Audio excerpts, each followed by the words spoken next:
Ah, You okay? yeah, it just scared me.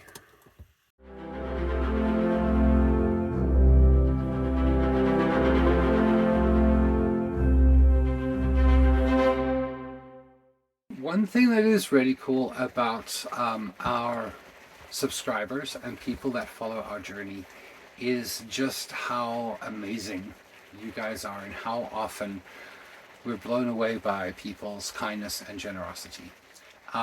So a few videos ago, I did a video talking about how Rob had kindly donated to us some batteries and a charge controller, and so that gave us light in the camper, which is a game changer for us. And the one thing that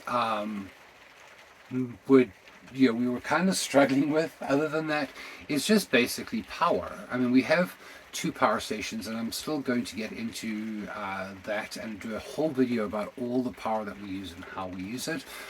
But one of the things that is kind of frustrating is when you've got all this power in the camper is not being able to use a lot of it.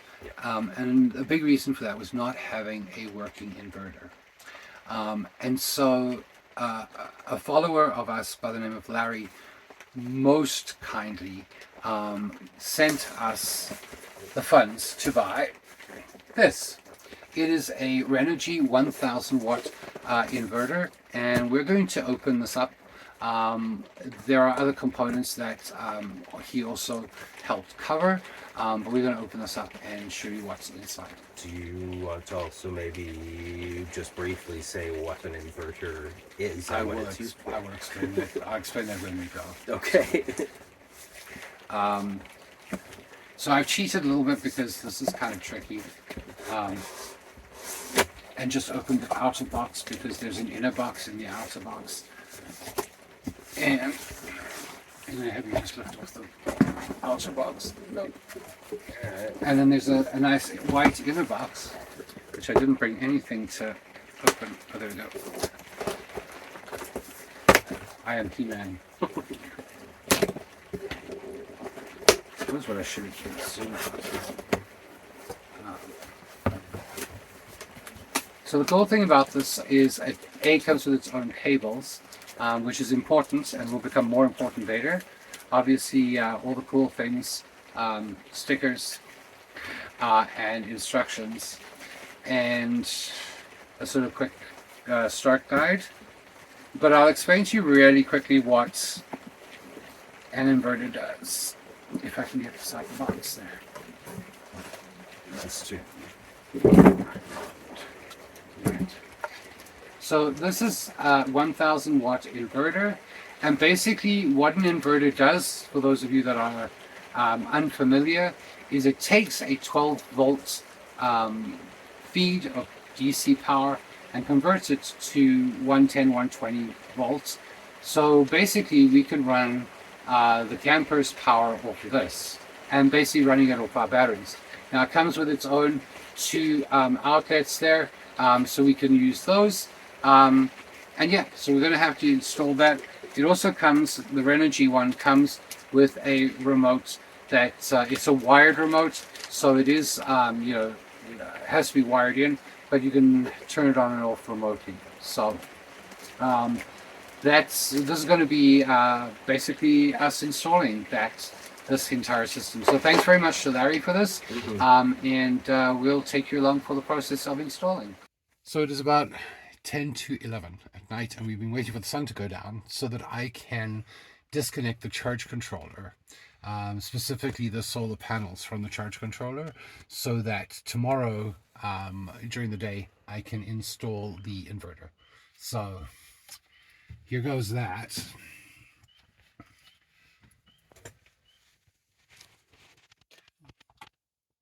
Tiny little screws. Hope I'm getting that right.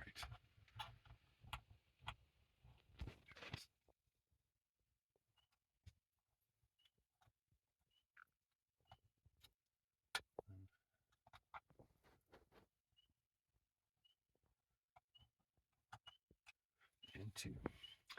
And there's our solar panels disconnected, and so we will be installing stuff tomorrow. So a few weeks ago, you watched us install a new charge controller and batteries. And today I'm taking all of that apart again so that we can install a Renogy 1000W Pure Sine Wave inverter, so we can actually run the outlets in the camper. And you're coming along for the journey.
Okay, so I'm disconnecting the battery. I've already disconnected the negative. I'm disconnecting the positive here.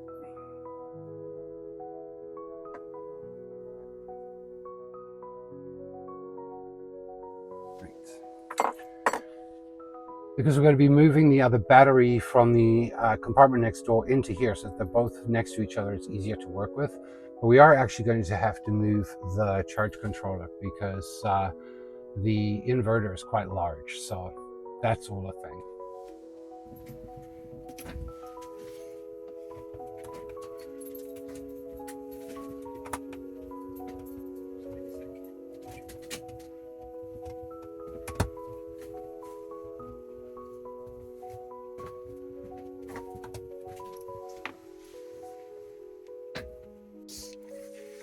See how we go.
So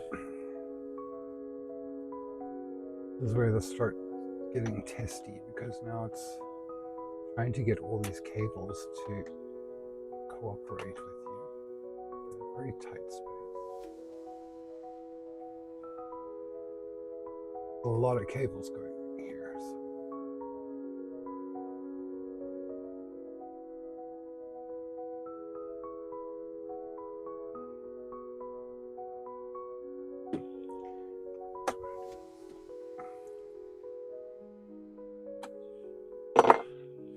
All right, and now, in theory, what should occur now is we should be able to get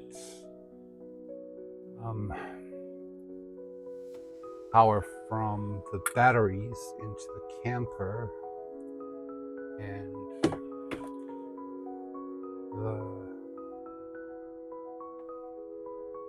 should start seeing power on the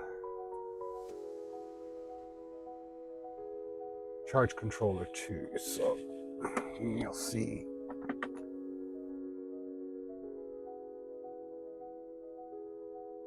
which kind of already looks like it's happening, because I'm getting a battery flashing light there. That's good.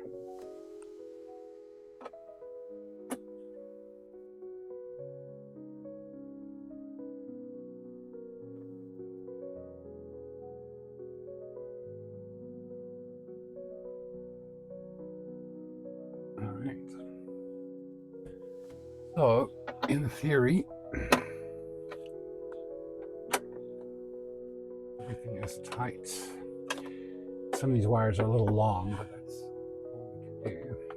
And the only other thing I'm still going to do is put in the fuse, the 150 amp fuse, which will then power the inverter. So that's the next slightly daunting step.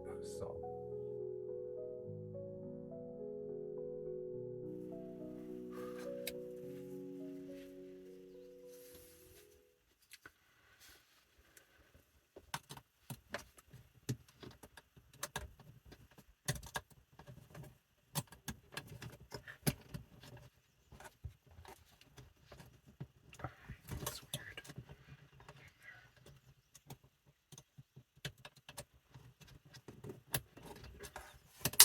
Ah, you okay? Yeah, it just scared me. What was it? Just the fuse touching the thing.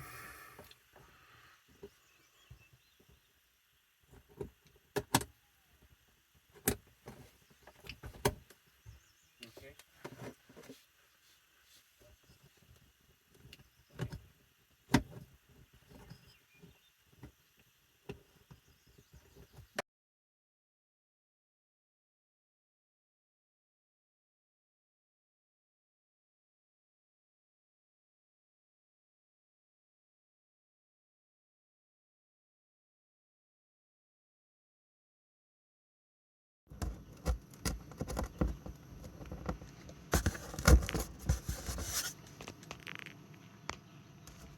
So it's not the ideal thing, because this actually needs to be like flush mounted. But this is actually the remote control for the charge for the inverter. So we're just gonna have it like plugged in here, and we'll probably end up double-sided taping it onto the wall at some point. But for now, we're simply plugging it in like that. So I'm going to talk you briefly through the install of our inverter, because some people are going to have some questions. So the first thing that you'll notice from the footage that you're about to see is that we moved the batteries from two separate compartments into a single one. And the reason for that was that we actually had to upgrade the wires. So before, the batteries were connected using an 8-gauge wire, but now we're connecting them using a 4-gauge wire.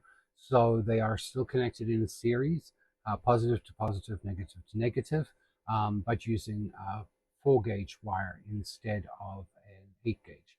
So it actually has a higher capacity. So that's the first thing. Move the batteries into here. they're next to each other. There's actually still space for more batteries. That's a subtle hint. But then we had to wire them into the camper as well, and that's just using an 8-gauge wire. But we also had to install a fuse from the batteries, between the batteries and the inverter, and that's a 150 amp fuse. And that was a little bit exciting because once I actually put the fuse in, it got a spark, and I got a bit of a fright because I just wasn't expecting it. But I really should have been. I mean, it's pretty straightforward, so it's bound to happen. And then of course the inverter. Um, so basically, for the whole process, what we did was we disconnected the panels one night and after dark, so we didn't have to cover them with anything. And then the next day, we set about the install. So for the install, the first thing we did was disconnect everything, disconnect the batteries, move the batteries into the bay, and then wire them up together. We also put the inverter in place, as well as the fuse box, the fuse holder, and we had to move the charge controller as well. So I'll give you a bit of a closer look at those two. But basically, we had to rearrange some stuff just to make it fit and sort of flow a bit more. Actually, gives us space if we do get another battery to put that in here again. That's another subtle hint. Which would just give us more capacity. We also ran the remote for the charge controller to inside, so we actually have the switch inside, and you'll see that as well as part of the install. So basically, I'm going to switch it over and show you guys what that all looks like. So that's the two batteries installed in series. Again, the wire's a little bit big and bulky and harder to turn, but we don't have a lot of space in here. And then it connects up there to the camper itself. And then the positive cable goes here into this fuse box. And then again, like I said, that's a 150 amp fuse, and then into our Renogy 1000W inverter. Um, and so when wiring this, I wired the batteries together first.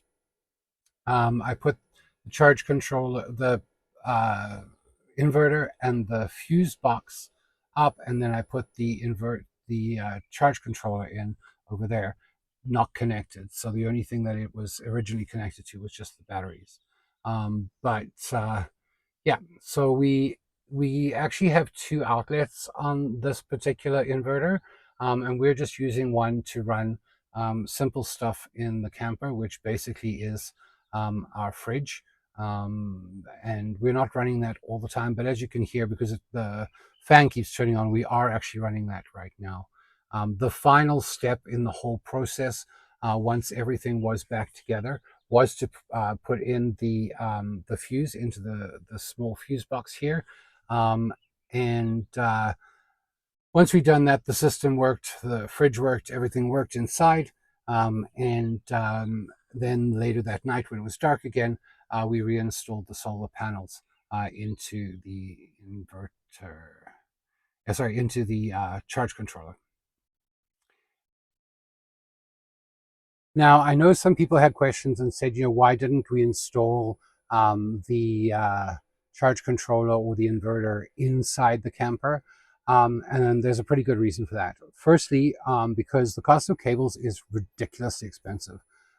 So after the cost of the inverter, we actually had to buy the 4-gauge wire, and that is crazy expensive. So just the 4 wires that connect the batteries together, that alone came to about 70 Canadian dollars for 4 lengths of 4-gauge wire. So that was pretty darn pricey. And those were only, they're 2 feet long. So to get it into the camper and put the charge controller and the inverter into the camper, we would have needed about 10 to 12 feet of that. And the cost of just the cable without the ends on for that would have been closer to almost $200. So it just was not didn't make financial sense because, as most of you know, pretty much all of our lives is just crammed into our camper, which is already small to begin with. So there isn't a lot of space. There certainly isn't a lot of wall space or cupboard space or anything like that. We are crammed and we are constantly stepping over things as it is. Yeah, so besides the enormous cost that it would have been to move this all inside, it also was just a space constraint. So, but other than that, it is interesting to watch the charge go down and up with the solar, and but you know we don't run the fridge 24/7 at the moment, mainly because of the battery capacity, and we've had a lot of overcast days. But on days like today, where we've had a decent amount of sun, we've pretty much been able to run it for most of the day. And then the hours in between where we have to shut it off to save battery, it maintains its cool, so it's not too bad. But yeah, this has made a huge difference to us. It really is nice to be able to have a fridge that works, and occasionally when we need to use one of the outlets that's in the camper. So yeah, definitely not going to become a professional electrician anytime soon, but it was an interesting task, and kind of glad that we managed to get it working. But one thing about doing what we do is that we keep learning new skills. So this is another one that I can chalk up. I've learned how to put the system together now, and hopefully I won't have to do it again too frequently. But at least I kind of know what I'm doing now. So yeah. Anyway, if you guys have any questions about the system or how it works, please drop your comments down below in the comment section. And if you want links to what we purchased, I'll put those down in the description of this video as well. So thank you guys so much for watching this. I hope you enjoyed it.